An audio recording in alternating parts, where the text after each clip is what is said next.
নমস্কার বন্ধুরা, আজকে আমি অনুষ্ঠান বাড়ির মতন পাবদা মাছের রেসিপি বানিয়ে দেখাবো। সবার প্রথমে পাবদা মাছগুলো ভালোভাবে ধুয়ে নিতে হবে।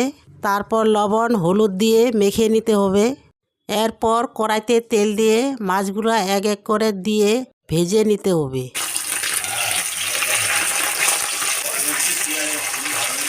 ভাজা হয়ে গেলে নামিয়ে নিয়ে ওই তেলের মধ্যে কালো জিরে ফোড়ন দিয়ে সব মশলাগুলো দিয়ে ভালোভাবে নাড়িয়ে নিতে হবে।